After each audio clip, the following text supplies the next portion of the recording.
Religion deals with history, with poetry, with great literature, with ethics, with morals, including the morality of treating compassionately the least fortunate among us.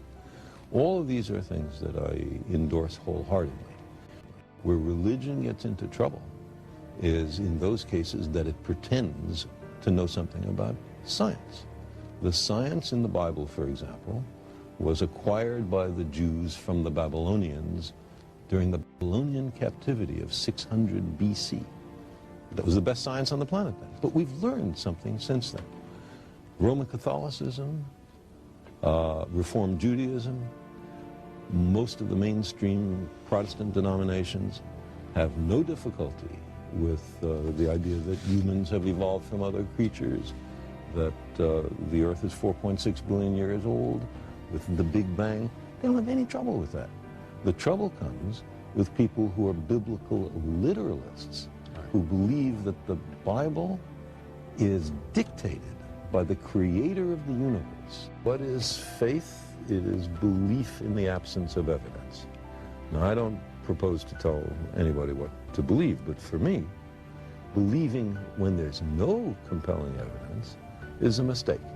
The idea is to withhold belief until there is compelling evidence. So, who is more humble? The scientist who looks at the universe with an open mind and accepts whatever the universe has to teach us, or somebody who says everything in this book must be considered literal truth and never mind the fallibility of all the human beings involved in the writing of this book? My feeling, Charlie, is that it's not that pseudoscience and superstition and New Age so-called beliefs and fundamentalist zealotry are something new. They've been with us for as long as we've been human. But we live in an age based on science and technology with formidable technological powers. And if we don't understand it, by we I mean the general public, if it's something that, oh, I'm not good at that, I don't know anything about it, then who is making all the decisions about science and technology that are going to determine what kind of future our children live in? Just some members of Congress? But there's no more than a handful of members of Congress with any background in science at all. And this combustible mixture of ignorance and power, sooner or later, is going to blow up in our faces.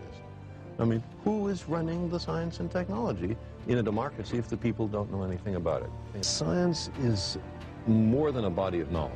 It's a way of thinking, a way of skeptically interrogating the universe with a fine understanding of human fallibility. If we are not able to ask skeptical questions, to interrogate those who tell us that something is true, to be skeptical of those in authority, then we're up for grabs for the next charlatan, political or religious, who comes ambling along. The people had to be educated, and they had to practice their skepticism and their education. Otherwise, we don't run the government. The government runs us. What it has done is to enhance my sense of appreciation for the beauty of life and of the universe and the sheer joy of being alive.